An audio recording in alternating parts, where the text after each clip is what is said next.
Salve pessoal! Então, eu venho aqui justamente agora nessa semana fazer o fechamento do texto, fechamento do livro para vocês.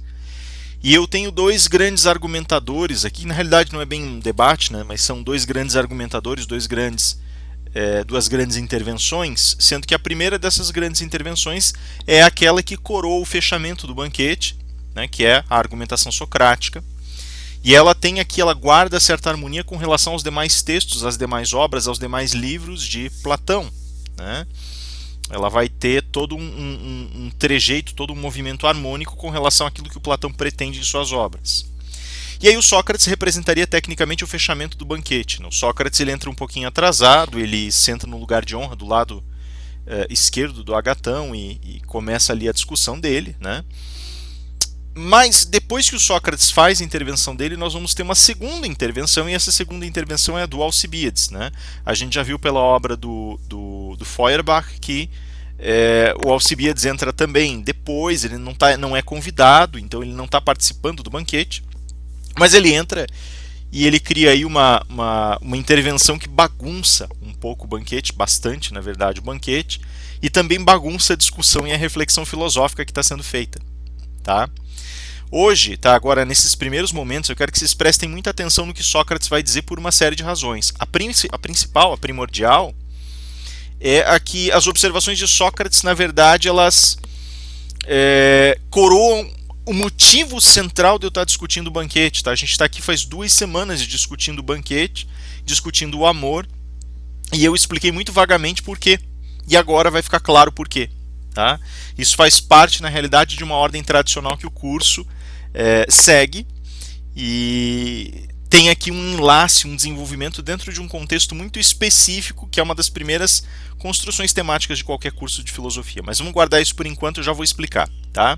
Eu quero voltar agora à figura de Sócrates, eu quero trabalhar com calma essa figura. Eu deixei aqui uma semana especificamente para esses dois, porque eu quero trabalhar com bastante calma, com bastante espaçamento, o que eles têm aí a dizer. Tá?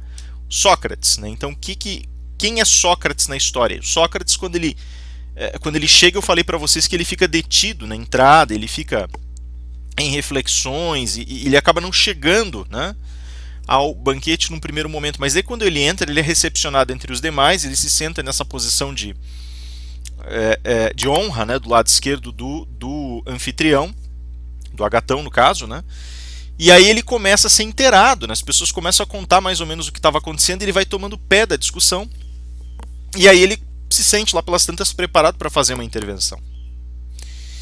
E o Sócrates, veja que eu deixei 2 imagens dele. Primeira imagem, que está ali no quadro do Feuerbach, né? Depois a gente tem uma imagem paralela da discussão dele, justamente com a personagem que ele vai apresentar para nós, que é a Diotima, né?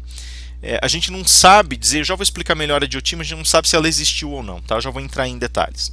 Mas o fato é que o Sócrates ele entra, ele se senta nesse banquete e ele começa a conversar com os demais, né? E aí ele começa a perceber um pouco o ritmo, o compasso do banquete, né, do simpósio. Aquilo que eu comentei com vocês, né, que sempre tem uma mensagem oculta em cada observação, que as reflexões elas ao mesmo tempo te dirigem para uma reflexão filosófica, né? E portanto sugerem algo da filosofia de Platão, mas ao mesmo tempo elas resgatam algo das observações feitas anteriormente e cutucam o simposiarca, o participante que fez a observação anterior, então eles dão uma provocadinha, e tem um pouco de cinismo, portanto, e de ceticismo envolvidos aí nesse jogo, né? Então, além do saber filosófico, existem as estruturas cínicas e céticas que estão despertando aqui, que são corriqueiríssimas, né, no pensamento pré-socrático, e que vão ter muita força no movimento pós-socrático, inclusive formando escolas filosóficas depois. E aí você tem o advento dessa disposição socrática, e o Sócrates decide que ele vai inverter o ritmo do banquete. Então ele fala, olha, né, ele abre a fala dele dizendo: é interessante, tudo que vocês disseram é muito certo. E veja o jeito que ele começa, então ele não alfineta ninguém, né? Ele não está buscando a disputa, né? Mas ao mesmo tempo ele acaba criando um desgaste com a última pessoa que falou, que foi o Agatão. Justamente porque o Agatão era um retórico e não um filósofo e ele estava interessado em outras habilidades, outras explorações, né? Então Sócrates vai fugir um pouquinho da poética, ele é a antítese disso, né? Ele não é poético em nada. Foi por isso uma das razões, né, pelas quais eu comentei lá no começo o Fedro e a maneira como ele lida nesse outro texto com Fedro, como Sócrates e Fedro interagem. Sócrates não é poético, né? Ele vai utilizar a maiêutica, ele vai mesmo aqui ele vai promover um pouco esse exercício, só que aqui tem uma particularidade, porque ele mantém, assim como ele quer quebrar um pouco o ritmo das provocações no banquete, ele ainda assim mantém certo investimento cético no texto, e por conta disso, o texto também ainda trabalha um pouquinho com alegorias. Como assim? Então ele começa dizendo, olha, vocês na verdade estão muito certos, e eu mesmo, mais jovem, uma versão mais jovem de mim aí, enfrentou essas mesmas dúvidas, né? Então eu também passei por esses momentos que vocês passaram, quando vocês exploravam, dissecavam e procuravam respostas sobre o amor. Só que aí um dia eu levei essas perguntas para o templo de Afrodite. Então, primeiro, né, ele foi ao templo de Afrodite porque Afrodite, deusa do amor, poderia, né, talvez ali oferecer respostas. Ele fala, olha, eu levei essas minhas dúvidas para lá e veja, tem um parênteses aqui que é interessante.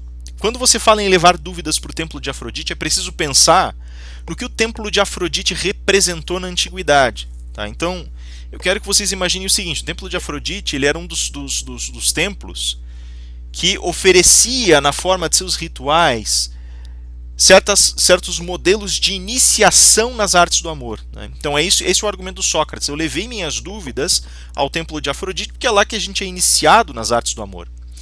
Veja, eu imagino a essas alturas que na mesa do banquete, né, naquele círculo do banquete, eles estivessem se cutucando, se olhando maliciosamente. Né? Por que isso?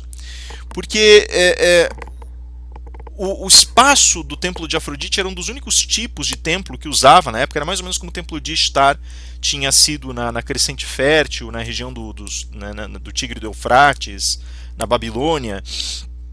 Ele era um templo dedicado à prática amorosa. E isso também significa, portanto, que eram utilizadas prostitutas sagradas. Né? O que significa isso? Algumas mulheres, as sacerdotisas, elas eram empregadas e elas educavam as pessoas que as procuravam nas artes do amor. Então elas tinham comunhão física com essas pessoas, elas se deitavam com essas pessoas diante da oferta de um sacrifício e elas educavam essas pessoas nas artes do amor. Isso era muito comum, né? Onde havia templo de Afrodite, templo de divindades amorosas, isso era extremamente comum. Tem algumas variantes, né, que falam sobre outras divindades amorosas que têm uma relação um pouco diferente. Eu não vou mencionar aqui, daí eu já estou falando de outras culturas também. Então não vem ao caso, uma outra hora a gente discute esse assunto se for o caso. Né?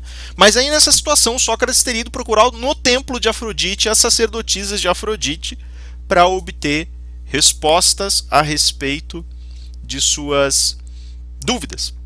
Então, essas alturas, certamente estava todo mundo se cutucando, dizendo assim, olá, estava com dúvida, né? Foi procurar respostas, tal. Então, conta, como foi? E eles já estão pensando, vem alguma historinha picante, alguma bobagem do gênero. Me perdoem aqui nas inflexões, mas é mais ou menos o tom que o banquete está oferecendo, que o texto está oferecendo, né? E aí ele, olha, veja, eu levei minhas dúvidas para lá, e lá eu conheci uma sacerdotisa chamada Diotima. E agora eles se cutucam de novo, imagino eu. Olha, Diotima era o nome da sacerdotisa que o educou. Então a pessoa com quem ele se deitou chamava Diotima e ele está aqui contando as memórias amorosas dele. Então é esse o tom começa. Imagina, todo mundo meio embriagado, uma conversa que já não tinha lé com cré, já não juntava lé com cré essas alturas, né? Era uma coisa que já não estava mais encaixando e o povo de repente já está pensando, já está ali pensando coisas erradas. Mas tudo bem, né? E aí ele fala lá para Laplaciano assim, olha, essa Diotima, ela teve a capacidade de me iluminar, ela sabia coisas que eu não sabia. E essas coisas que Diotima não sabia me educaram a respeito dessas perguntas que vocês estão fazendo aí. E aí começa um processo que pega essa malícia que havia no discurso e torce. E na torção da malícia ele começa agora a desfazer coisas que foram feitas no discurso. Primeiro, ele foi procurar por uma mulher para obter a sabedoria. Lembra de Pausanias lá no comecinho do texto, lá na primeira sessão? Falei para vocês, Pausanias fala que o amor da mulher não é maduro, porque ela não é madura para amar, aquele negócio todo. Agora Sócrates está dando contragolpe. Ele está basicamente dizendo, olha, eu não teria como ter aprendido sobre o amor, não procurasse por uma mulher. Tem que ser uma sacerdotisa, tem que ser uma mulher, porque só elas sabem amar, meu amigo. Não se iluda. Ok.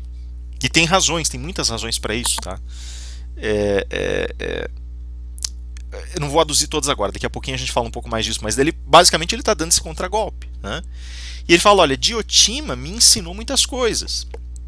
E aí eu levei essas dúvidas para ela, ela foi resolvendo uma a uma, com uma maneira muito serena e com um método muito interessante. E aí é a parte curiosa, porque Diotima começa a lançar sobre Sócrates perguntas. Então, Diotima começa a aplicar a maiêutica. E aí Sócrates começa a ser vítima do seu próprio método. Então, não se sabe, ao ponto de, em alguns momentos, não se soube de fato se Diotima existia ou não. Se ela era uma invenção de Sócrates, ou se, na verdade, Diotima era uma pessoa que tinha, de repente, inclusive, investido Sócrates de algum tipo de procedimento intelectual distinto, ou mais, talvez até eles partilhassem as mesmas espécies de reflexão, né? Mas aqui tem tanta coisa aqui compactada só nesse ponto, porque além de Diotima ser a única que pode ensinar sobre o amor, ela também está filosofando. E isso é fantástico, porque muitas das pessoas que estavam sentadas naquele círculo e muitas das pessoas fora dali diziam que mulheres não eram capazes de filosofar, que elas não tinham a cabeça, a mentalidade para isso. O próprio Aristóteles vai dizer esse absurdo. Mas ali Platão está descrevendo efetivamente uma mulher com domínio da filosofia e com capacidade de educar e ensinar Sócrates. Se ela existiu. A gente tem estátuas, bustos, representações de Diotima, pinturas, né? A gente tem relatos gerais de Diotima, mas né, se ela existiu mesmo ou não, não se tem certeza, né? Não são dados históricos suficientes aí. Mas o fato é que e antes que alguém pergunte, né, porque algumas pessoas sempre me falam nessa parte, olha, Sócrates também disse que não existia, né, que poderia ser só imaginário de Platão, um personagem. No começo, sim, e por muito tempo na história da filosofia se cogitou essa possibilidade, mas hoje a gente já tem provas históricas suficientes da existência de Sócrates. Tá? Ele passa pelo filtro, pelos critérios mínimos necessários para a gente admitir que ele existiu como figura histórica. Então, desde relatos distintos que falam dele, relatos que mostram consistência nas observações, né? Ele tem, né, ele tem relatos consistentes que falam aí da existência dele, então ele existiu mesmo, ele foi uma pessoa viva, existiu, viveu, foi filósofo, foi mentor de Platão, enfim, né? Enfim, o fato é, ele está lá conversando com Diotima, e agora ele fala, olha, eu venho aqui justamente perguntar sobre a natureza do amor, me parece, e ele começa a repetir agora para os outros, né? Fiz essas mesmas perguntas, me parece que o amor é cruel, que o amor é incerto, inconstante, que ele se distribui como ele quer para quem ele quer, sem pensar no bem-estar das pessoas, que ele não, né, que ele tem essa maldade inerente por conta disso, essa crueldade inerente por conta disso, que ele é errático, que ele é imprevisível e tal. E aí Diotima viraria para ele e falaria assim, então tá bom, Sócrates, você pensa dessa forma, né? Tá. Você pensa que o amor é cruel e errático. Isso me parece ser porque você está me dizendo que tem pessoas que amam outras que não as amam, né? Então elas amam sem a reciprocidade. Outras pessoas não amam, mas são amadas. Outras ainda amam pessoas que, né, são amadas. E às vezes isso tudo ainda por cima vai resultar em desgraça, né? Por aí. Fala, ok. E você diz que o amor é cruel por causa disso, porque ele oferece os desejos, os impulsos para certas pessoas e não dá os instrumentos, os meios para que esses impulsos possam ser satisfeitos, não é? Tem gente que prova das delícias do amor compensado, recompensado, e gente que não é? Por aí. E ela vai mais longe e fala assim, tá bom, Sócrates, agora eu te pergunto o seguinte, olha, você me diz que o amor é cruel. Sim. Mas o amor é um Deus, não é? Sim, o amor é um Deus. Ela fala assim, tá, mas se o amor é um Deus, os deuses, Sócrates, não são perfeitos? Sim.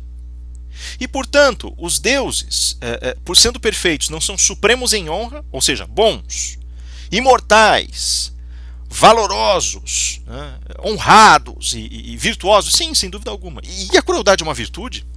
Não, claro que não. Então tem algum problema? Ou bem o amor não é um Deus, ou bem o amor não pode ser cruel. Ele fala, de fato, mas você questiona que o amor é um Deus? Essas sacadas são interessantes. Você questiona que o amor é um Deus? Não, certamente é um Deus. Tá, então vamos por partes. Pensa agora então que o amor não pode ser cruel. É verdade. Mas você diz que ele é cruel pelas atitudes que tem. De fato. Sabe, Sócrates, vamos partir para uma outra linha de pensamento? Vamos supor, por exemplo, que você saia de sua casa e a brisa encontre seu rosto. Certo? Uma brisa que encontre seu rosto é boa ou ruim? Ele meneia a cabeça e fala, me parece que nenhum nem outro, né? Vou abrir uma pausa aqui, eu abro um parênteses aqui. Pensem em vocês, tá? Hoje eu estou gravando aqui no domingo. É um dia, acho que quente hoje, deve estar uns 20 e poucos graus, tá para quente aí, né? Aí vocês estão em casa, aquele calorão, né? A gente está aí todo mundo dentro de casa, aquele calorão feroz. E aí vocês abrem a janela e vem aquela brisa de repente. É agradável ou desagradável isso? Certamente você vai me dizer, agradável, né? Poxa, alivia, né? Ok. Agora, pensa, é Curitiba, né? Tem um clima mais ou menos desértico, né? Então, de manhã faz calor, de noite faz um frio daqueles, né? E agora é noite, você já está com frio. E você deixou a janela aberta. E assim, de 24 graus caiu, né, como é típico aqui, para 7 graus. Né? E agora você está lá sentado, você sentiu, você estava distraído fazendo suas coisas, assistindo aquela aulinha básica de filosofia, trabalhando ali, né, estudando, fazendo leituras sobre leituras de Sócrates e de Platão, né, no caso, né, sobre Sócrates, e empolgado que estava, esqueceu da vida, e aí de repente você levanta a cabeça e percebe que a janela está aberta. E aí você chega na janela e vem aquela brisa. Só que agora está um gelo, né? E aí eu pergunto, essa brisa vai ser agradável para vocês? Claro que não, né? A não ser que você goste de sofrer, é claro que não, né? Eu particularmente gostaria porque eu adoro frio, eu adoro sofrer com frio. Mas é óbvio que isso não vai ser bom. A pergunta que a Diotima faz é a mesma pergunta que eu vou fazer para vocês agora. A brisa tá pensando no seu bem ou não?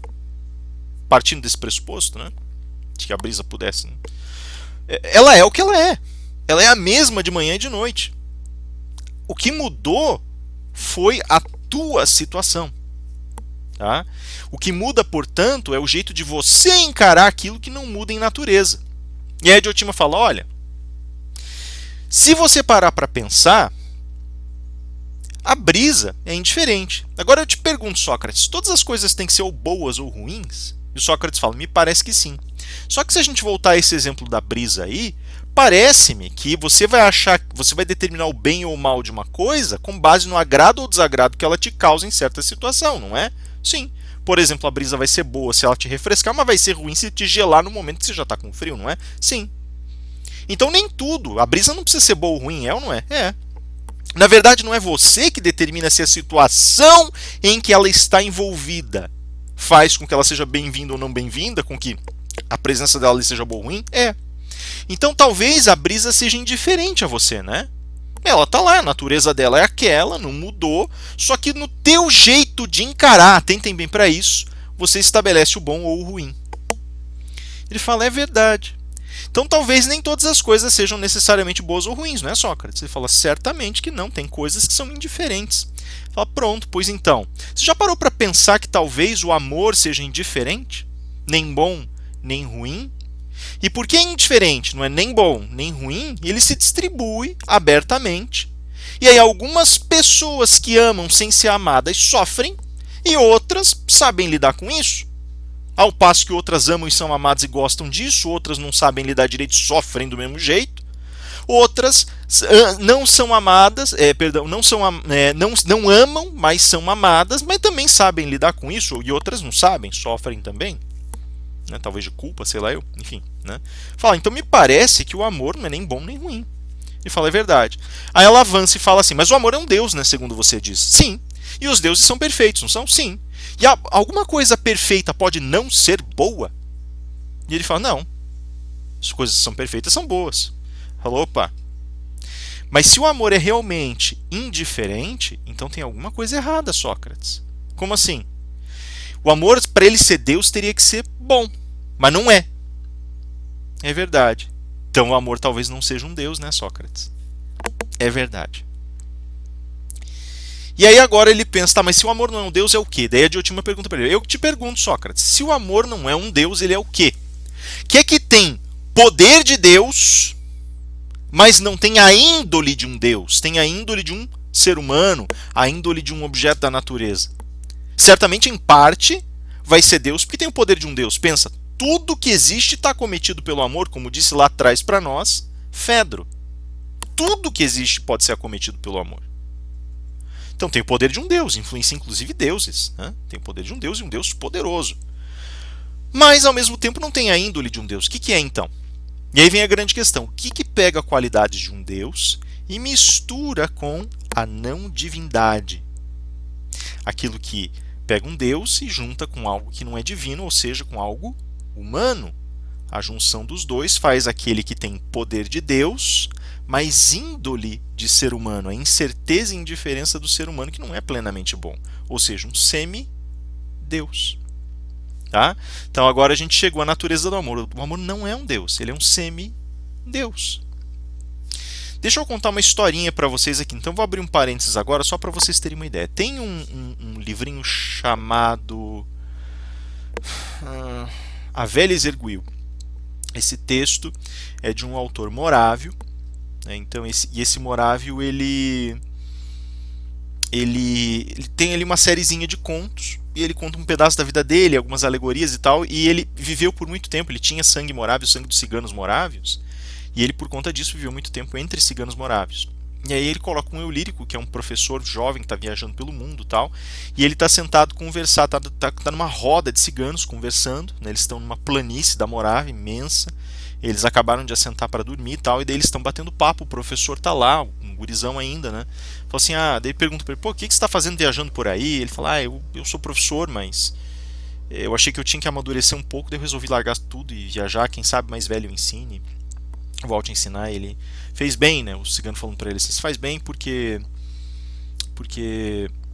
na verdade, quando a gente é muito jovem, a gente tem menos coisas a ensinar, a gente tem que envelhecer primeiro, depois contar o que aconteceu, né? Porque a gente tem experiência própria.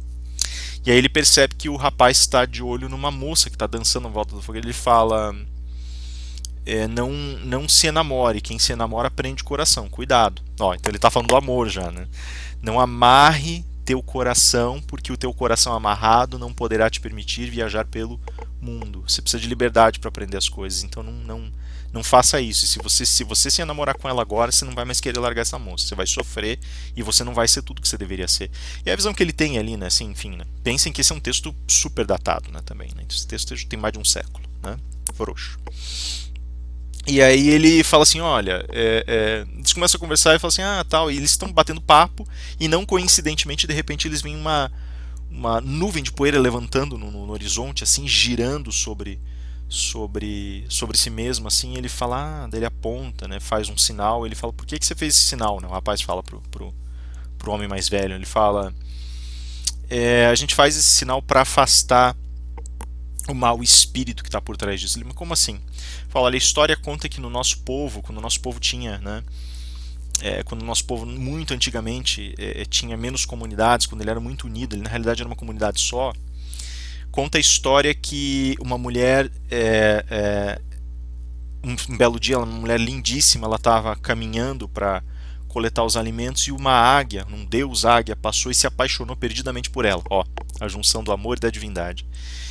E ele, com olhos muito aguçados, olhou aquela beleza e ficou encantado, se apaixonou, e os dois dividiram uma noite de amor. E ela engravidou por causa disso, né?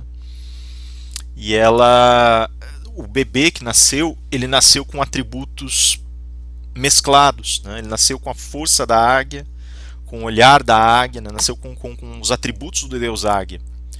Mas era filho de uma mulher humana, então ele também nasceu com os traços de um ser humano. Ele nasceu num corpo humano.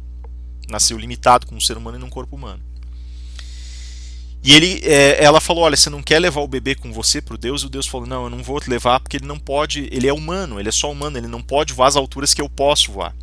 E eu não tenho como levá-lo, ele vai ser destruído se ele tentar. Ou seja, os atributos divinos já não existem mais plenamente naquela pessoa. Né? Que ele está falando ali justamente, ele não tem a altura de honra, a estatura de honra que eu posso ter, e ele nunca foi ensinado, portanto. E aí começou um problema, porque essa criança ela era mais forte, mais ágil, mais capaz, ela podia fazer muitas coisas que nenhuma das outras crianças, nenhuma das outras pessoas podia fazer. E com o passar do tempo ele começa a ficar incontrolável por causa disso. Pensa, né? Uma criança ela gosta de fazer as coisas que ela gosta de fazer. A gente controla as crianças porque a gente consegue chamar atenção, né?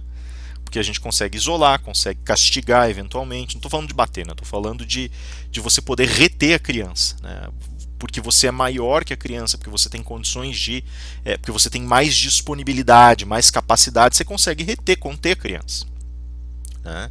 Então você consegue disciplinar dessa forma. Olha, se você fizer errado, você não vai ter tal coisa. Ou, né, por exemplo, você pode disciplinar positivamente também. Se você fizer certo, você vai ter tal coisa que eu posso te oferecer, né? Olha, se você não fizer, não vai mais ter. Então você pode mostrar consequências. Tem vários jeitos aí, enfim, né? Eu não tenho filhos, né? Mas quem tem filhos pode falar sobre as melhores formas de se educar uma criança. Não vou nem me meter nesse sentido. Mas o fato é que nós temos essa capacidade, essa projeção, essa capacidade de ver o tamanho físico, a ocupação do espaço, a capacidade de oferecer as coisas ou de retê-las em determinado momento e por aí vai, né?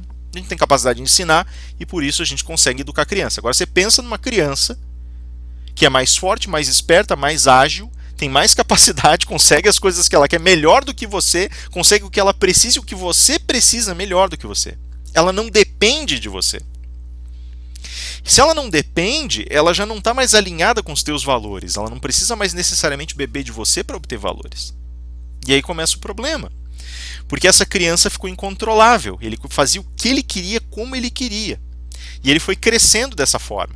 Foi crescendo, foi crescendo, foi crescendo. Chegou a um ponto, inclusive, em que era impossível que ele vivesse lá no meio. Eles jogaram a criança para fora. Jogaram, né, agora já é mais jovem, para fora.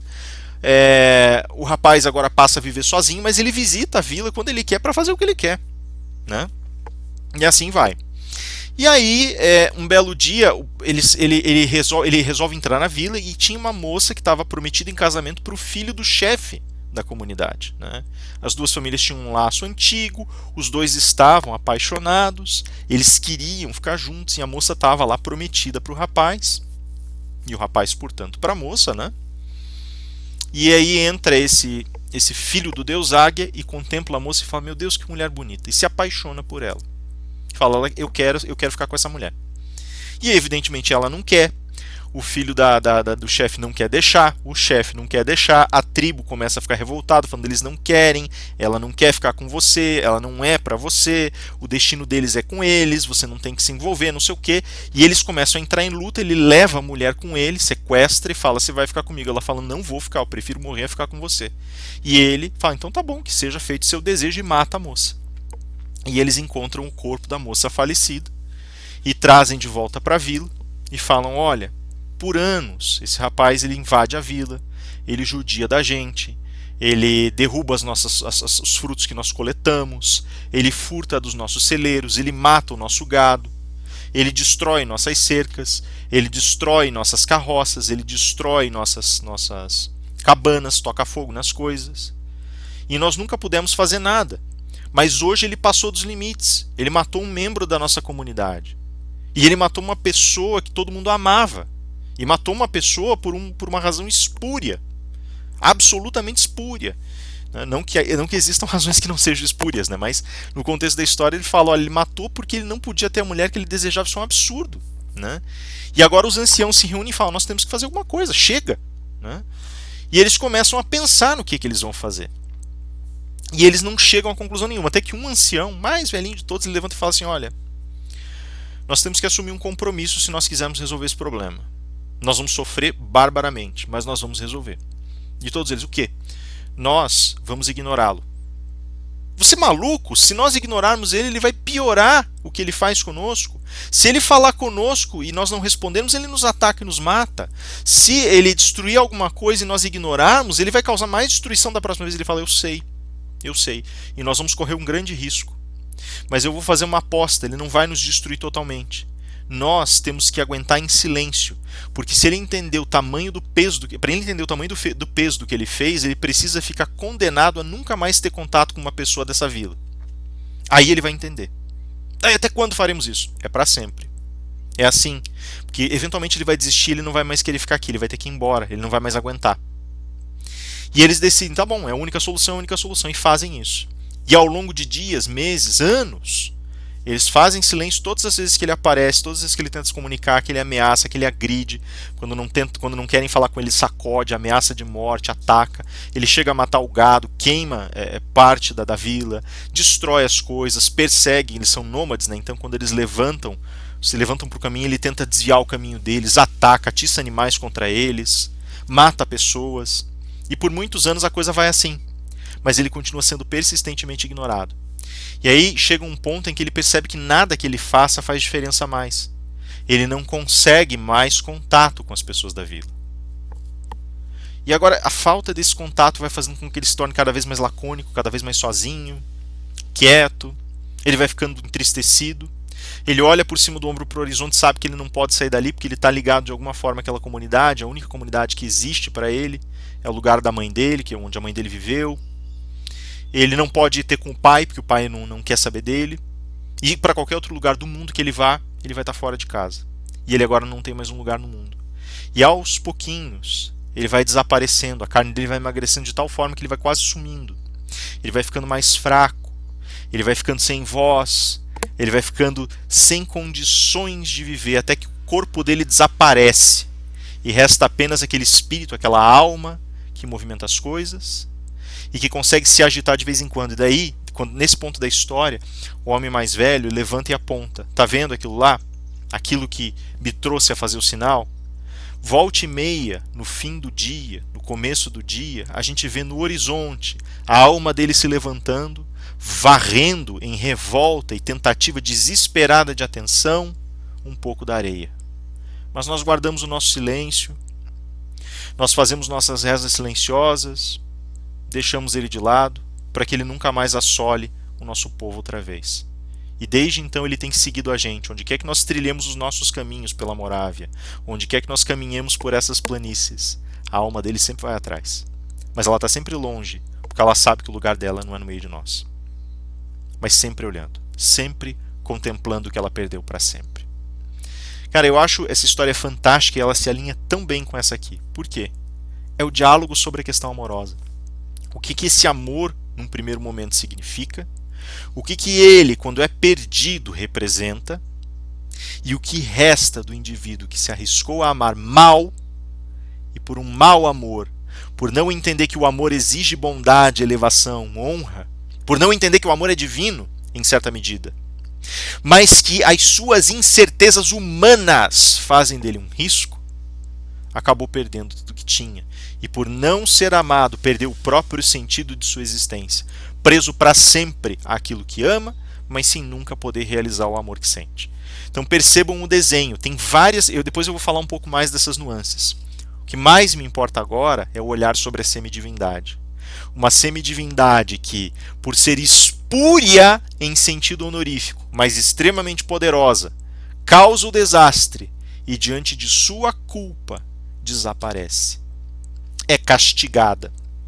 O que a Diotima faz? Ela inverte a relação e fala: a semidivindade é indiferente a você. Ela faz o que ela faz porque é a natureza dela. Assim como a natureza do fantasma agora é caminhar atrás de sua comunidade para sempre. Você tem que saber lidar com ela. A comunidade aprendeu a lidar. Aqui, entre os gregos, até agora, cada argumento do banquete foi um jeito equivocado de lidar com o amor. Agora ela fala: Sócrates, é assim que funciona. Como semidivindade, ele dá. Você vai ter que aprender a lidar com o que ele entrega. Tá? Quando nós falamos, olha a correção que ele está fazendo, porque antes eu acabei de falar, eles estavam lá se cutucando provavelmente, dando sorrisinhos maliciosos, piscadelas, coisas assim. E agora, de repente, a coisa mudou de figura. Percebam. Ela fala: você quer saber, Sócrates?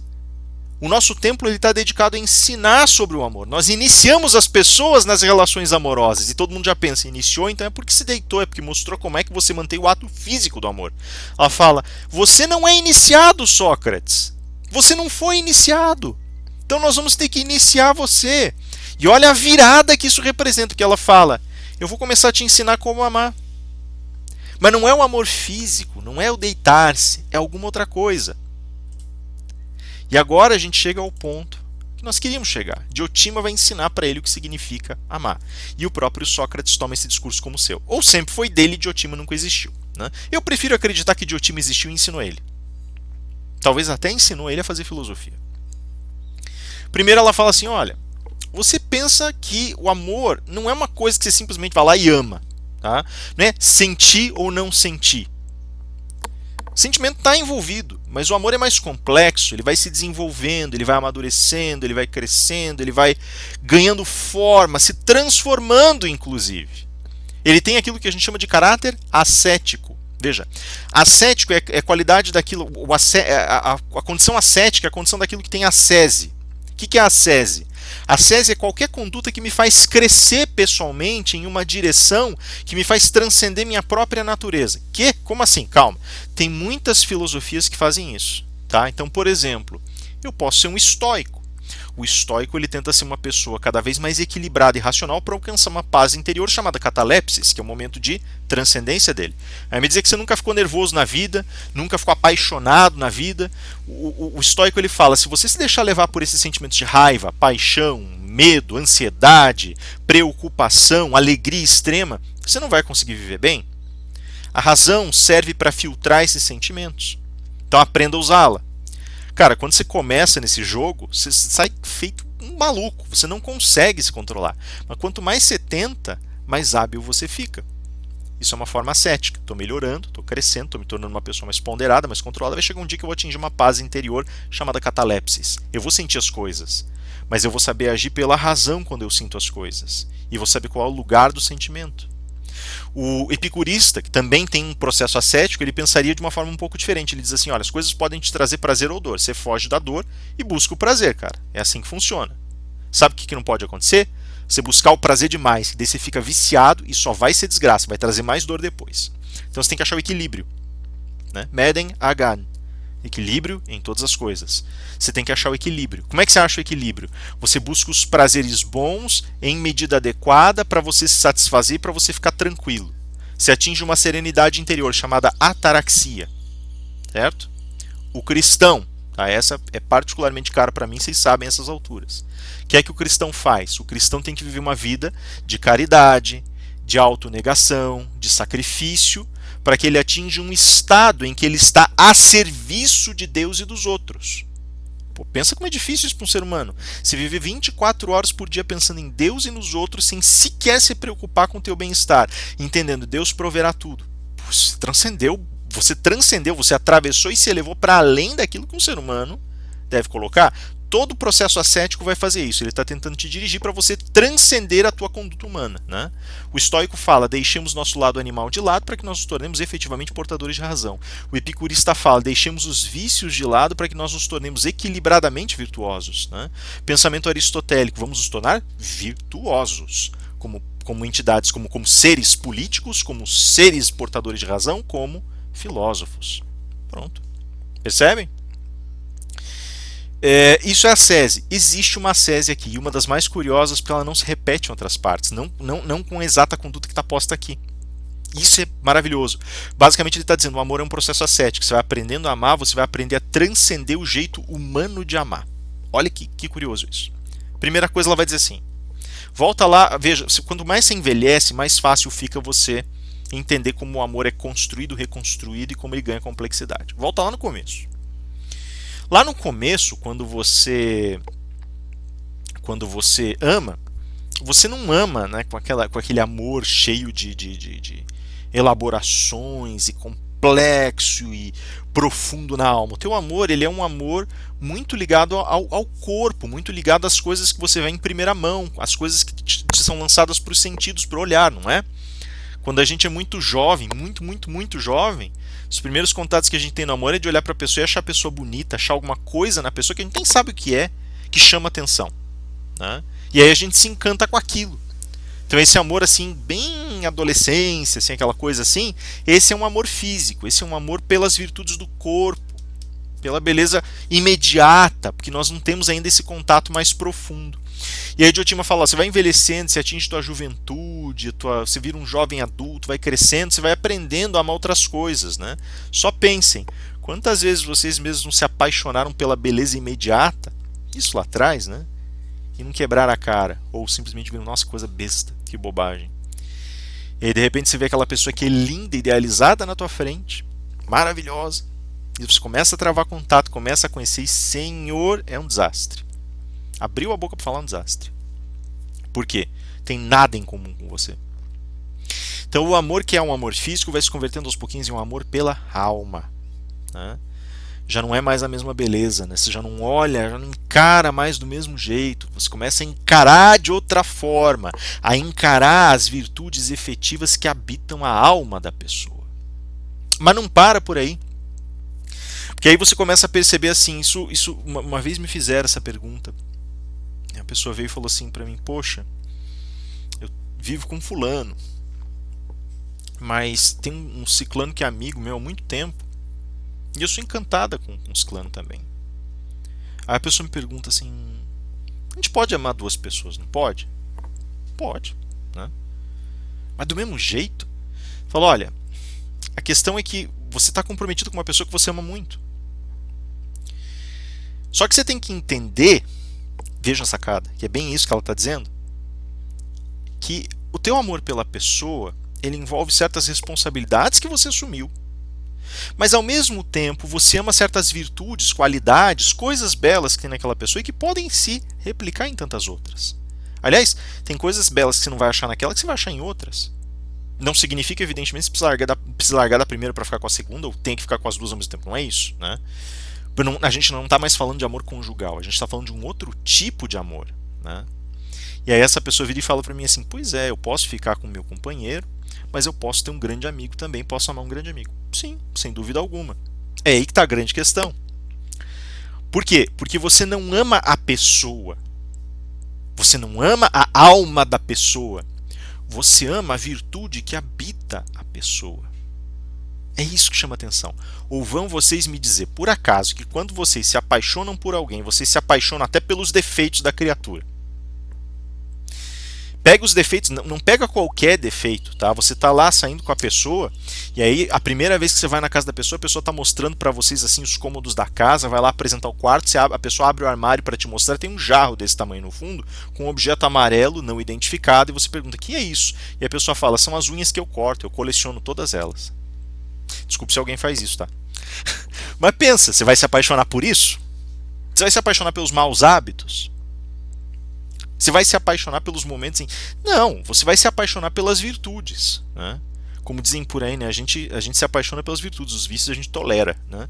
Não é bem assim, tá? Não é bem assim, mas já vou explicar por quê, mas a gente se apaixona pelas virtudes da pessoa, por aquilo que há de mais virtuoso e mais belo, por aquilo que nós gostaríamos de ter nas nossas próprias almas. Sim? E aí a gente começa a perceber aos pouquinhos que essas virtudes, né? Então primeiro a gente chama a beleza, né? Que é o valor de face da virtude em Platão, mas a beleza ela sempre guarda uma relação essencial harmônica. Você não vai achar na cabeça do Platão nada que você ache belo é vazio, é destituído de valor. Tem alguma coisa ali, só que você tem que aprender a ver. Tá? Quer ver um exemplo? Né? Um adolescente, uma pessoa muito jovem pode amar outra pela beleza física. A beleza física ela é repositório de algo essencial um pouco mais elevado, que é a harmonia matemática dos traços. Pode se apaixonar pela alma? Claro, pode se apaixonar pela alma e por suas virtudes. Ela é traço de algo mais elevado, de uma harmonia, de um equilíbrio, uma rede de valores que estão cuidadosamente construídos para fazer daquela pessoa bela daquele jeito. Então, por exemplo, apaixone-se por uma pessoa que é ao mesmo tempo uma amante de música, uma pessoa romântica, uma pessoa que gosta de leituras elaboradas ou de filmes, gosta de filmes de ficção científica ou de ação. Pronto. Então são virtudes no teu olhar e essas virtudes elas emitem algo, um bom gosto. Tá? Então, em essência, tem um bom gosto. Eu posso falar sobre o amor pela própria beleza? Com certeza. Todas as coisas que me parecem belas, elas atraem o olhar, eu me apaixono por elas. Só que elas não atraem o olhar só porque são belas, elas atraem o olhar porque há algo de essencial e mais elevado nelas. Ah, mas tem coisas que eu acho bonitas que são só bonitas pelo que são. Experimenta tentar aprender um pouco mais sobre a beleza ou sobre essas coisas para ver se não passa. Como eu disse agora há pouco, você olha para a pessoa, acha ela linda, começa a conhecer a pessoa, fala: não, isso aqui não presta, não está dando certo para mim. Por quê? Porque aquela beleza era ilusória. Tá, mas então a beleza me engana? Você viu beleza onde ela não existia, porque você não soube ver beleza. Assim como às vezes a gente você quer ver um exemplo? A gente tende, na verdade, o mote é: a gente tende a gostar mais das coisas quando a gente as conhece. Quando a gente as conhece. Quer ver? Tem gente que foi parar no curso de direito que detesta a matemática, né? Mas quem gosta de matemática consegue conceber cálculos, relações, teorias, funções, teoremas e consegue ver onde cada coisa se encaixa e como tudo funciona. Não é que consegue ver porque gostou e sentou para estudar, é que sentou, viu que compreendia e começou a se encantar cada vez mais. Percebem? Mas para um olho destreinado não vai ter beleza ali mesmo. Mas de jeito nenhum. Né? Do jeito que você coloca, Rafael, parece que tudo tem beleza. Sim. Parece que tudo tem virtude. Sim. Todas as coisas têm suas virtudes. Ah, e as coisas más? Não, essas não. Né? Essas são más justamente porque não têm virtudes. Né? Mas as coisas que estão no plano material, elas não são absolutamente boas ou absolutamente más. Né? Elas têm tons. Elas estão entre dois mundos. E aí a gente consegue produzir, a partir delas, algum tipo de beleza. Né? Consegue enxergar a virtude e consegue explorar essa virtude, tentando encontrar, de todo modo, uma relação mais profunda. Certo? Então a beleza, que é o golpe pro olhar, passa a ser um amor à virtude, que é essa qualidade harmônica essencial. E isso não existe só em seres humanos, não existe só na pessoa que você ama, não existe só em seres humanos, não existe só em animais vivos, não existe só em objetos de arte. Isso existe, como acabei de dizer, em todas as coisas. Todas. Sim? E a maldade é justamente a ausência dessa harmonia. Né?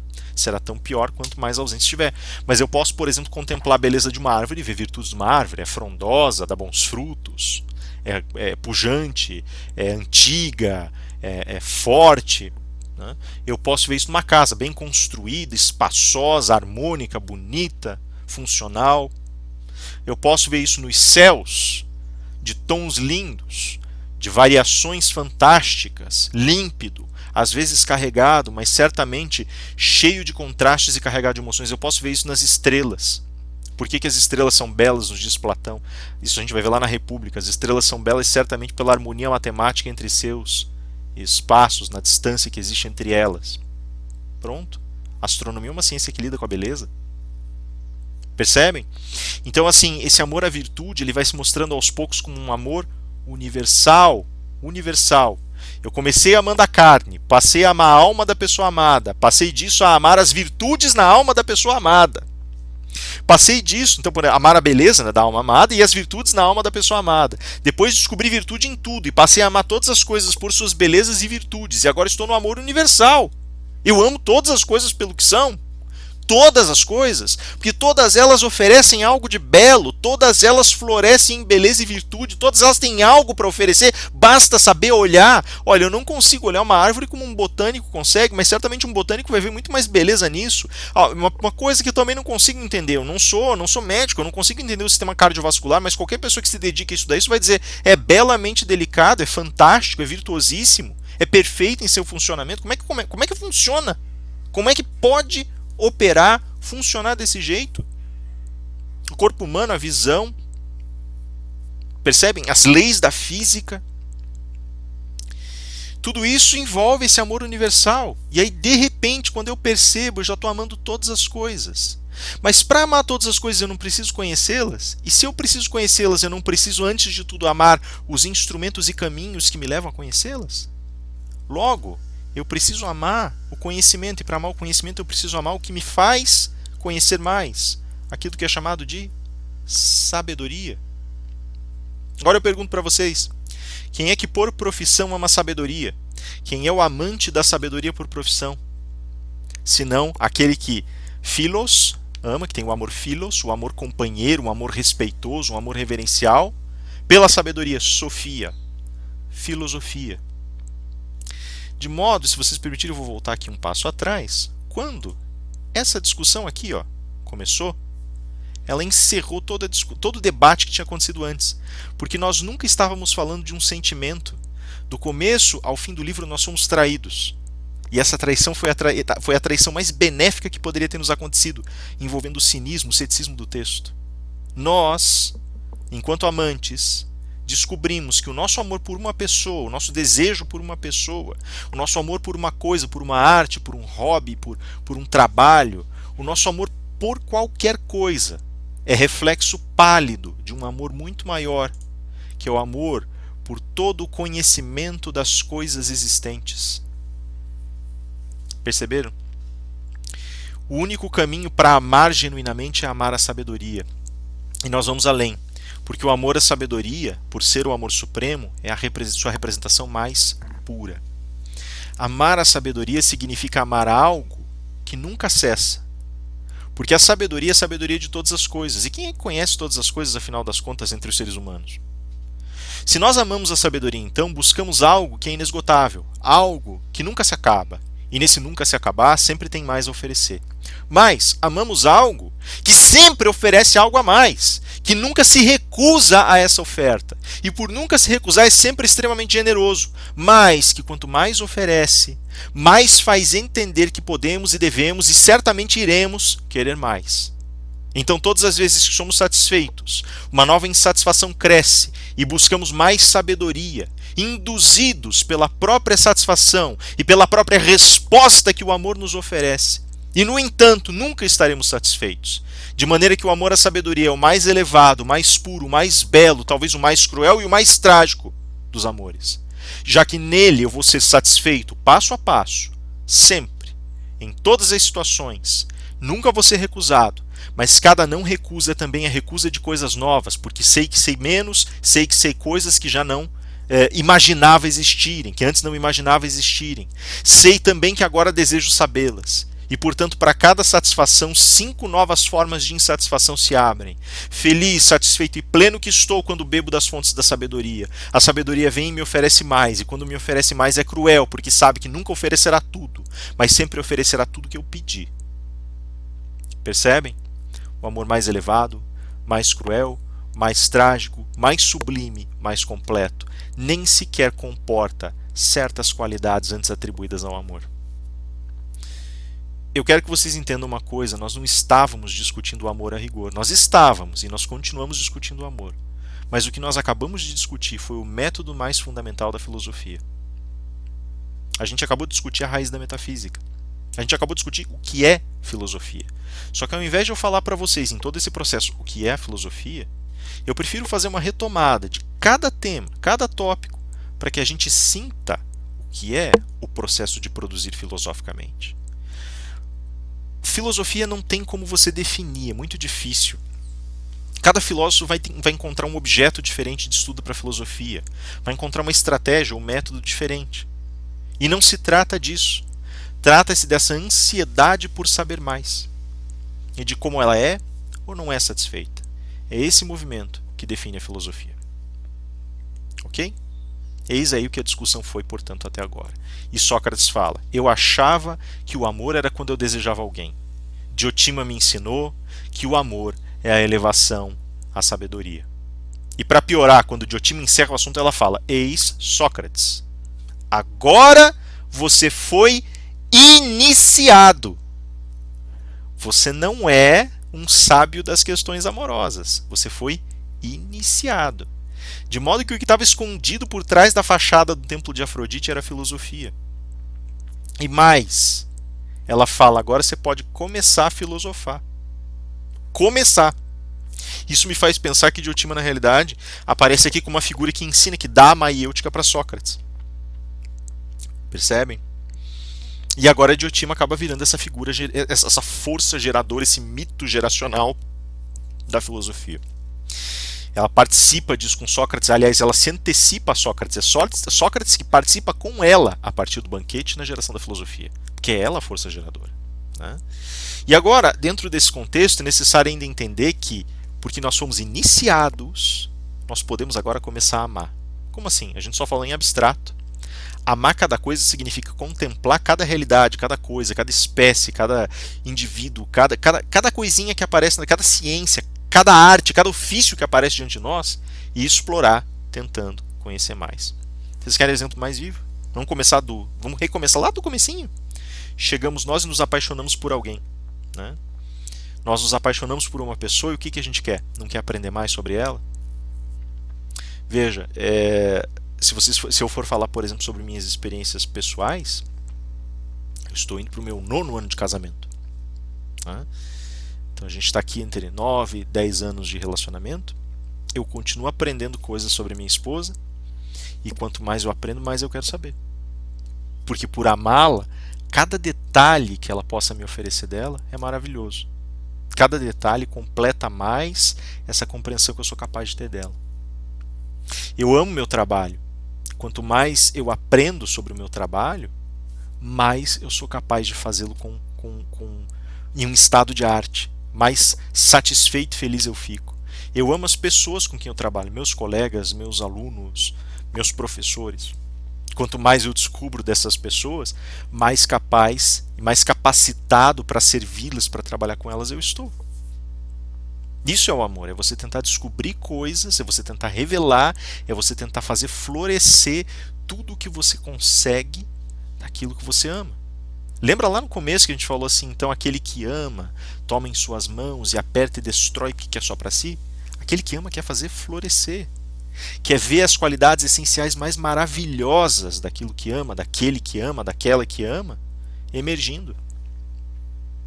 Quer ver a melhor versão do mundo, a melhor versão de si mesmo, a melhor versão das coisas todas emergindo. Mas é preciso compreensão. E aí nós chegamos ao desfecho da história. Nós temos aqui os dois grandes fundamentos da filosofia. Esse que eu acabei de comentar, filosofia como amor e sabedoria.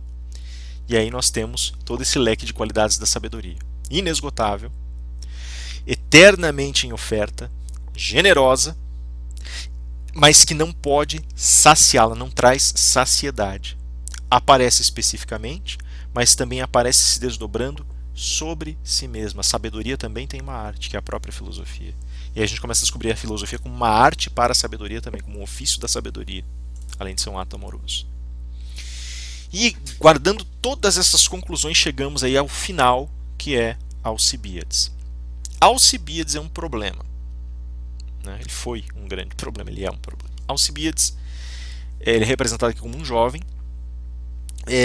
Ele entra no banquete, eu já falei para vocês que ele entra no banquete sem ser convidado, ele entra acompanhado de membros de outras festividades, rapazes, moças aqui na pintura, né?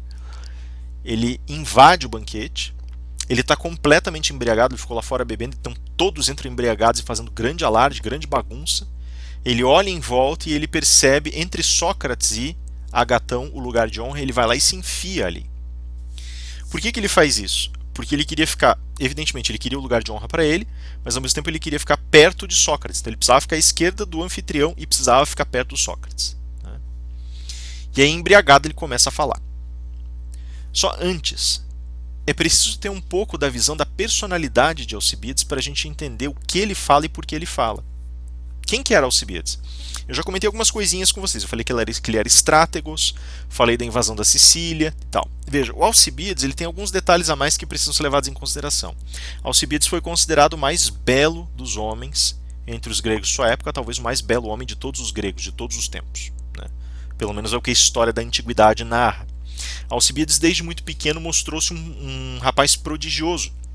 E os seus prodígios estavam colocados na beleza física, que era extraordinária já desde a infância, e além de tudo em um talento, uma inteligência raríssima. Né? O Alcibíades ele era um sujeito tão sagaz, tinha uma percepção tão refinada, que em todas as circunstâncias em que ele se envolvia, ele conseguia argumentar muito bem, ele conseguia antecipar os movimentos dos seus oponentes em argumentação, conseguia entender com muita clareza o que acontecia ao seu redor. Alcibíades, nesse sentido, tinha sido talhado para ser um líder. Tá? E isso começou a ficar investido no coração dele, porque ele começou a pensar exatamente isso: eu nasci para ser um líder.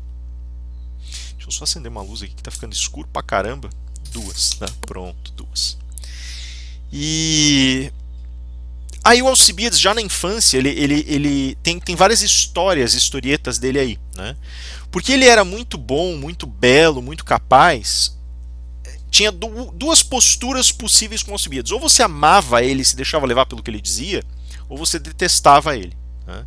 Então tinha muita inveja, as pessoas, ele era arrogante pra caramba, então as pessoas, né, tinham resistência com ele. E aí assim, ele diz que, reza a lenda, uma das primeiras lendas dele, assim, diz que ele tinha ele era adolescente, ele tinha uns 12, 13 anos de idade, 14 talvez. E ele está assistindo, ele está junto com os outros meninos, né, sob um tutor, um professor, de lirismo, né? Ele está ensinando música e poética, porque era uma coisa só para eles, né? Tudo junto. E aí um belo dia ele fala: vamos aprender a tocar a flauta. E o Alcibíades fala: flauta? Porque a flauta, né, dele fala flauta, sim, vamos aprender a tocá-la, porque é um instrumento belo, é um instrumento para pastores. Ele fala exatamente, é um instrumento para pastores, pessoas que caminham nos montes, ficam lá cuidando dos animais, entre fezes de animais, no meio da sujeira. Pior, a flauta, ela ocupa os nossos lábios. Você já viu uma pessoa tocando flauta? Uma pessoa tocando flauta tem que fazer tais gestos, tais inflexões com a face que mais parece um monstro do que um homem, um ser humano. Não pode ser, uma flauta é um objeto secundário, né? Além do que, a flauta, por ocupar os nossos lábios, impede que nós falemos. Nós, atenienses, livres que somos, e portadores de razão, e mestres da dialética, precisamos dos lábios livres para conversação. Isso é um absurdo. Não é para um ateniense, certamente, desde que os árcades toquem suas flautas, desde que eles toquem na Arcádia, nos montes da Arcádia, enquanto se enchem de vinho e cuidam de seus animais. Eles sim podem utilizar esses instrumentos pastores, nós não. Nós precisamos dos lábios livres, vamos aprender a tocar a lira de uma vez, que é bem melhor. E ele convence o professor dele com esse argumento. E o professor dele passa a educá-lo com flauta. Reza a lenda que meses depois, todas as crianças de Atenas e adolescentes de Atenas não eram mais educados em flauta, eles eram educados em outros instrumentos que não ocupassem os lábios por conta desse argumento. Então veja, ele tinha talento e ele tinha lábia, ele sabia convencer as pessoas, só que ele foi ficando muito arrogante. E isso vai ficar bem pronunciado agora no diálogo. E por conta dessa arrogância, ele começou a angariar inimigos políticos múltiplos em várias passagens, em vários lugares de Atenas. Uma das situações foi aquela que eu contei para vocês, que é justamente a da invasão da Sicília, né? Ele, nesse afã de ser líder político, ele começou várias campanhas políticas dentro do espaço ateniense para ele conquistar espaço, para galgar espaço. Ele tinha sangue nobre, podia ocupar certos postos no arcontado, acabou virando estrátegos. E aí, por virar estrátegos, ele assume aquela postura que eu comentei com vocês, de querer invadir a Sicília, em salvação aos irmãos, etc. E termina que eles vão a Sicília e voltam derrotados. Tá? O que acontece? Veja, antes deles irem para Sicília, já corria a boca miúda que Alcibíades e o seu círculo de pessoas próximas, notadamente Sócrates e seus demais alunos, tinham um interesse muito feroz em promover ataques consistentes à democracia ateniense. E, por conta disso, ele começa, na realidade, a arquitetar um projeto político que bebe poderosamente das fontes da filosofia socrática, pelo menos no primeiro momento. Sócrates não queria se associar pessoalmente com ele, mas ele queria essa associação socrática. E as pessoas pescaram isso. E eles começaram a jogar veneno nessa história, dizendo que de fato ele e Sócrates eram muito próximos e que o Sócrates ensinava Alcibíades e que ele tinha ficado arrogante por causa dessa educação socrática e tal. Antes da partida para Sicília, isso foi tipo uma noite antes da saída da partida para Sicília, né, um pouco antes, né? No Pireu era o porto que servia a Atenas, ele existe evidentemente até hoje, só que foi evidentemente sofreu uma conurbação, já é outra coisa, né? Mas ele ficava a alguns quilômetros de Atenas, ali 13, 16, 20, que eu não tenho certeza, desculpem, tá? Mas eu acho que dava 16 para 20 quilômetros. No porto houve um incidente de caráter público e sacrílego, porque tudo que atacava o público, como eu falei para vocês, também tinha sacrilégio, já que tudo ali tinha uma formação religiosa. Nos limites do porto tinham estátuas que eram basicamente representações, não, pilares com a cabeça de Hermes em cima. Essas estátuas eram chamadas de Hermai, tá? Hermai. E essas estátuas, elas serviam basicamente como demarcação das fronteiras territoriais do porto. No que diz respeito para as águas, elas serviam para proteção das embarcações que chegavam, como demarcação dos comprometimentos divinos que aquilo ali tinha, né, do compromisso com os deuses, como espaço de oferenda e, acima de tudo, como proteção espiritual para o porto. Alguém foi lá e quebrou todas as cabeças das Hermai. Isso é um sacrilégio sem tamanho, né? Pensa mais ou menos, seria mais ou menos como se alguém entrasse numa igreja, como fizeram esses dias aí, estourasse as cabeças dos santos,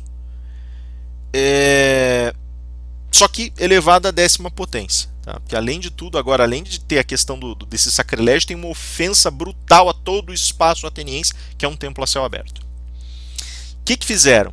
Acusaram Alcibíades e o seu grupo de amigos, então Aristófanes, Sócrates, Glauco, pessoal ali, toda a patota ali né, Apolodoro, Agatão, Pausânias, os caras que em grande parte, Fedro, participantes do banquete, de terem saído ali para quebrar essas estátuas como uma forma de rebelião por conta da resistência constante dos demais atenienses à figura de Alcibíades, né?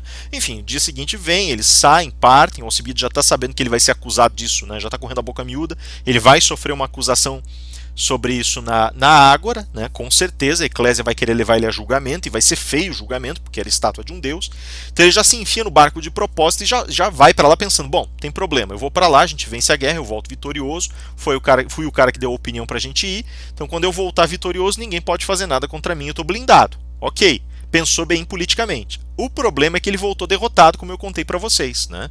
Por conta das disputas, como eu tinha falado lá atrás com os outros strategoi, eles tomaram uma decisão estratégica infeliz, acabaram sendo derrotados, eles não fizeram aquilo que o Alcibíades tinha sugerido, de buscar forças na própria Sicília para tomar a cidade que tinha sido derrubada pelos dórios, e para manter as suas forças lá. Os espartanos chegaram no meio do caminho na Sicília também, jogaram seus soldados, eles foram atacados no flanco e foram demolidos, ficaram presos entre os muros da cidade conquistada e os exércitos espartanos, e foram destroçados, voltaram com uma miséria de naus.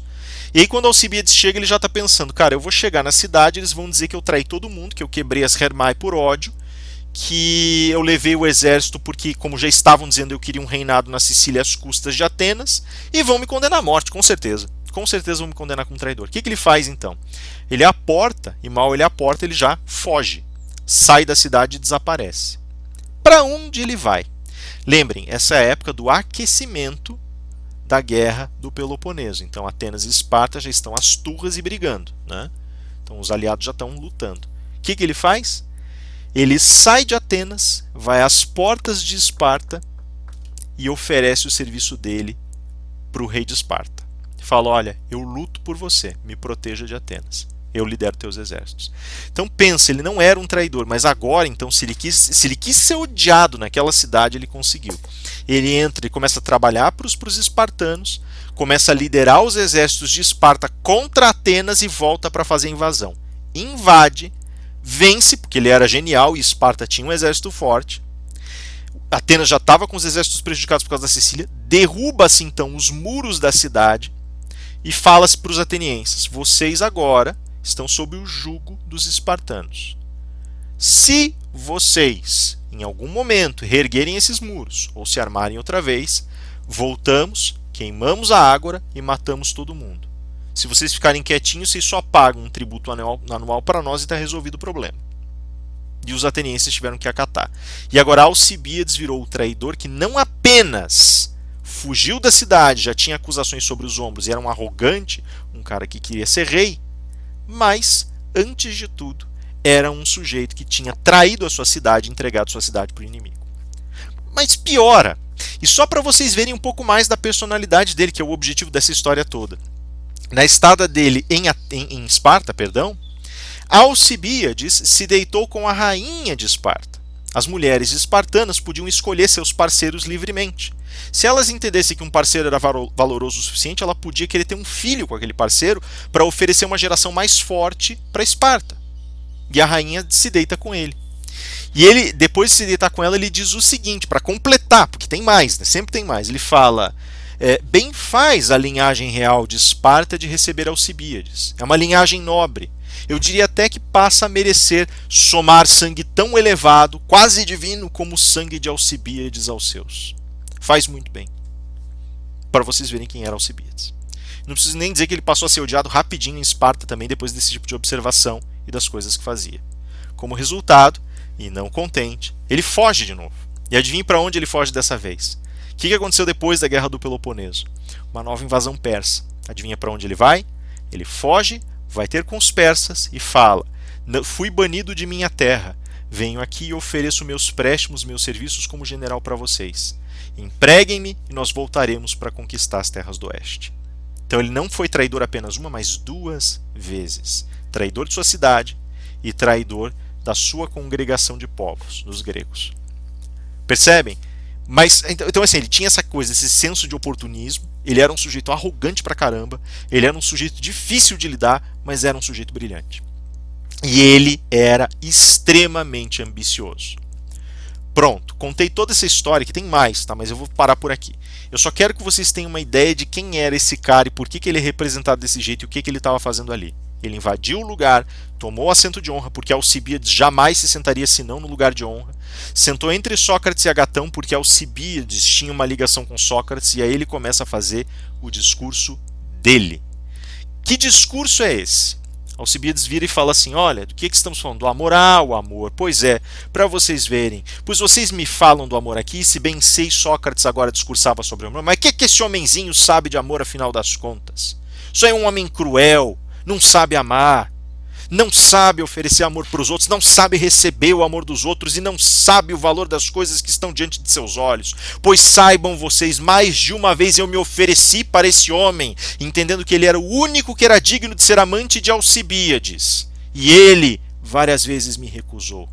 Ou seja, como quem fala um absurdo assim, eu quis ser amante de Sócrates e ele não me aceitou. Ele sabe que ele está falando com Alcibíades.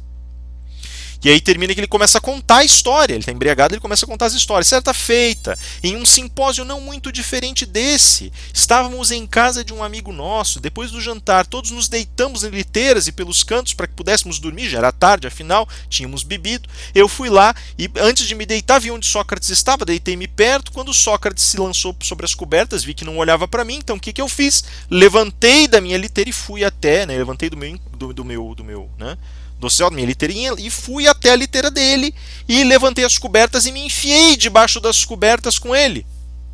E esse homem, cruel e insensível, ao invés de entender a mensagem e aceitar o que eu oferecia, vira minhas costas, ignorando-me, dando-me um ombro frio para que eu dormisse. Outra ocasião estive eu com ele e depois de muita discussão pedi que nós fôssemos sozinhos ao ginásio. O ginásio justamente onde eles faziam exercício, treinavam a luta greco-romana, a luta grega nesse caso, praticavam o esporte, praticavam a ginástica. E eles lutavam uns contra os outros para se fortalecerem, para treinar e por proximidade, por amizade também. Mas também era um lugar em que eles se encontravam, porque por conta do excessivo contato físico, eles também poderiam poderiam sugerir intimidade física com isso. E ele queria justamente isso. Convidei ele para ir ao ginásio comigo para que nós pudéssemos empreender luta, treinar, etc, etc. E ele novamente se recusa. Esse homem é cruel, esse homem despreza o amor. E mesmo assim, mesmo diante de tudo isso, veja, um homenzinho desses, feio, irritante, um sujeito desses que incomoda a todos na praça pública, esse ancião que está aí diante de vocês, eu vou lá e ofereço isso para ele. Ele renega, e mesmo assim eu sou obrigado a admitir. Quando um homem desses, esse homem é mais ou menos como um daqueles silenos que vemos nos estúdios dos artesãos. Aqui, sileno, o que é sileno? Sileno, ele vem do termo silenos, era um deus. Silenos era um deus dos bosques, um deus da caça. Era um deus germânico e ele acabou sendo absorvido na cultura grega. E aí eles tinham esses silenos, eram estatuazinhas de Sileno, era uma divindade muito próxima de Pan, e essas estátuas eram feitas em barro, objetos assim eram feitas de uma maneira mais rústica, e nos estúdios elas eram colocadas, eram estátuas, basicamente esses estúdios que ele fala, esse artesão que ele fala é um fabricante de ídolos, então elas eram feitas para colocar os ídolos para as pessoas venerarem. E ele fala assim, esse homenzinho é como um sileno, Por que como um sileno? Porque ele era pequenininho, atarracado, fortinho, feio pra caramba, tinha feição de animal. Mas tem mais, ele fala assim, como os silenos dos estúdios dos artesãos, feio por fora e sem valor nenhum, porque era de barro, Mas quando você quebra o sileno, quanto de valor você não vê lá dentro, quanto de riqueza você não vê lá dentro. Os artesãos, como eles sabiam que os silenos não eram obras muito caras, eles faziam o sileno e eles escondiam as peças mais caras de ouro e de prata que eles faziam dentro. Então, se você quebrasse o sileno, aparecia a peça de ouro ou de prata do deus olimpiano, a oferta mais cara que tinha sido encomendada. As pessoas iam para esses estúdios para encomendar as estatuazinhas dos deuses, para elas poderem fazer as oferendas. E ele fala quanto de beleza, quanto de coisa maravilhosa você não encontra dentro, quanto de riqueza você não encontra dentro. E ele está se referindo justamente ao fato de quando Sócrates abre a boca, quanta coisa inteligente, quanta sabedoria ele não verte. E ele fala, tá aí. Por conta disso, eu entendi que esse homem era o único que seria digno de Alcibíades, que seria digno de ser amante de Alcibíades nessa cidade.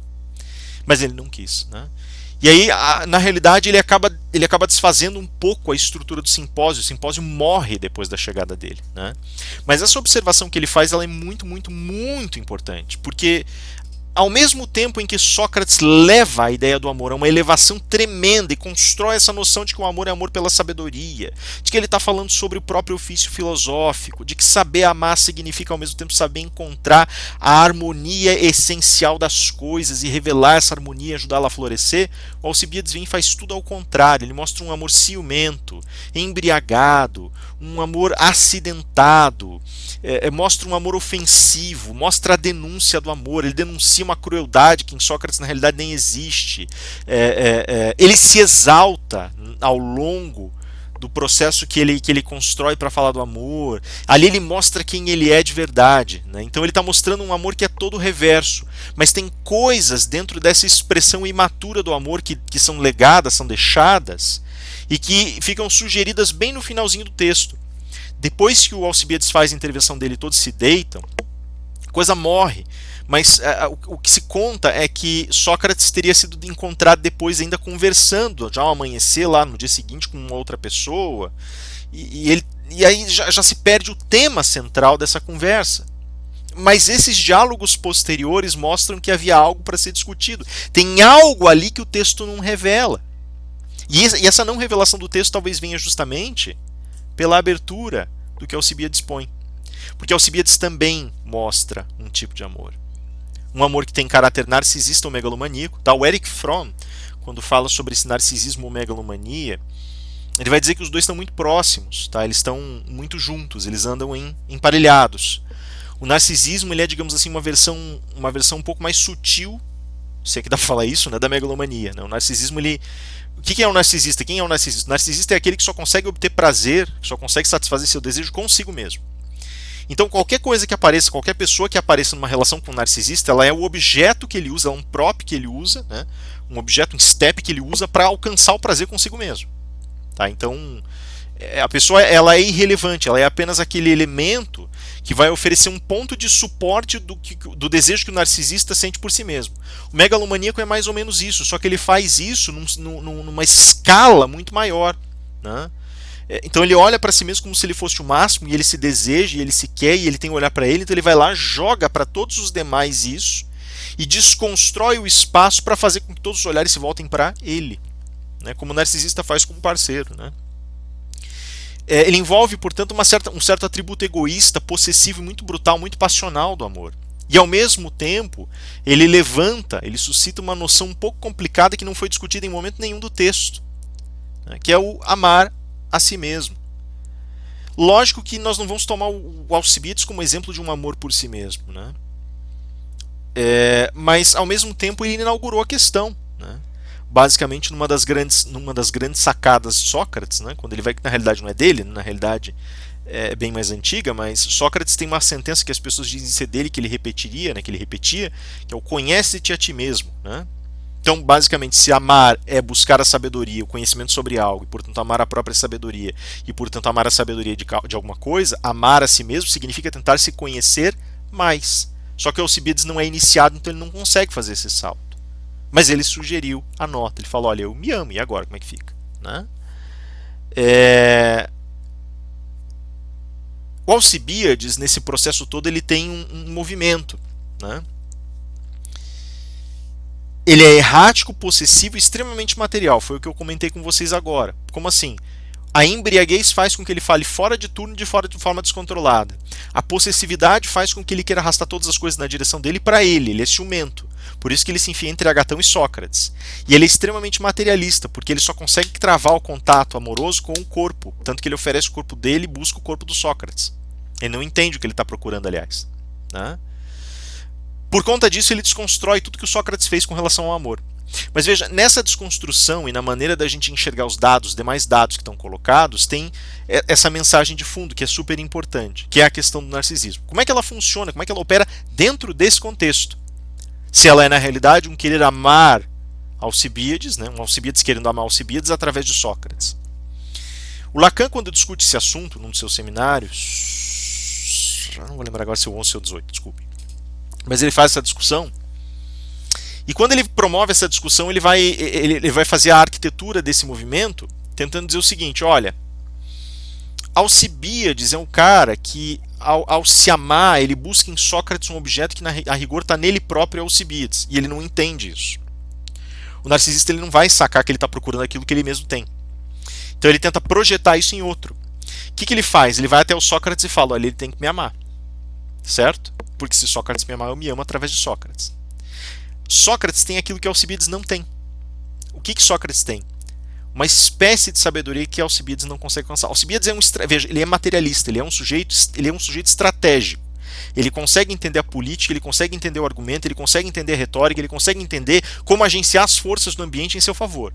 Ele consegue entender exércitos, ele consegue entender grãos, ele consegue entender muros, ele consegue entender o convencimento das pessoas, mas ele não consegue entender a essência das coisas. É a única coisa que lhe falta. Diante de tudo que Alcibiades é a sabedoria mais genuína, não se curva. Então ele vai buscar isso em Sócrates. Fala, se Sócrates, que é sábio, me disser: ok, eu amo você, eu quero ficar com você, eu desejo você, pronto, aí eu tenho tudo que eu precisava. Percebem? Esse movimento, essa alça que é lançada, no entanto, ela volta vazia para Alcibiades. E no seu retorno, o Alcibiades começa a perceber que ele não dá conta. O que ele faz? Ele põe a culpa no Sócrates. Só que a rigor o duelo nunca, ele vai dizer basicamente: Sócrates não me quer, que é o que ele faz na abertura do discurso. Sócrates não me quer. Como é que ele não me quer? O que ele não entende é que isso mascara a impossibilidade de Alcibiades ser inscrito no estado de sabedoria. Ou seja, ele está procurando nele mesmo uma coisa que ele tem, que é o amor dele por ele mesmo, mas faz isso por meio daquilo que ele não pode ter, que é esse referendo de Sócrates e de sua sabedoria. No plano político, o que isso significa? Além de Alcibiades ter todas essas habilidades múltiplas, Alcibiades ainda quer ser referendado, reforçado por um grande filósofo, por um ancião que se notabiliza por sua sabedoria. E que é, até então pelo menos, muito considerado pelos seus pares atenienses. Sócrates era herói de guerra. Ele salvou Alcibiades na guerra contra Mégara, inclusive. Né? Então Sócrates tinha sido soldado, tinha sido um cidadão consciente, era uma pessoa bem vista. Ele abalava muitas estruturas, ele incomodava muito, então isso criava um certo demérito, mas em geral Sócrates era bem visto. Né? E aí vocês têm o desfecho todo da obra. Né? Então Alcibiades, na realidade, ele oferece para nós essa reabertura, que é a ideia desse amar a si mesmo. Como é que você ama você mesmo? Né? Sócrates responderia com: conhece-te a ti mesmo. Você fala, mas não é dele. Não. Isso, na realidade, em termos filosóficos, antes foi dito por Demócrito. E antes de Demócrito estava na porta do oráculo de Delfos como um conselho para bem viver, chamado dístico. Né?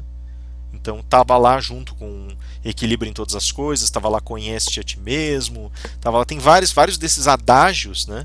Estavam colocados lá, e os filósofos bebiam dessa fonte e iam trabalhando filosoficamente ao redor dessas pérolas de sabedoria que eles entendiam existir. Certo?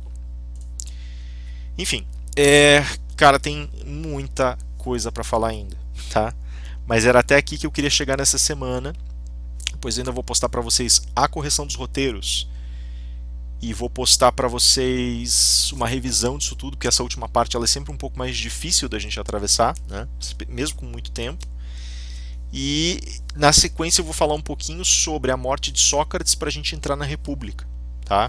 E aí nós vamos pegar esse método que nós estudamos aqui, vamos usar esse método e vamos encaixar esse método no estudo da justiça. Se amar algo significa compreender profundamente, amar a justiça significa compreendê-la profundamente. Veja que amarração interessante. O homem que pratica a justiça não pensa a justiça, mas ama a justiça e quer vê-la realizada. Perceberam a jogada? E mais do que isso, o indivíduo que promove essa realização precisa compreendê-la profundamente. Como fazer isso? Através desse método ascético que foi colocado.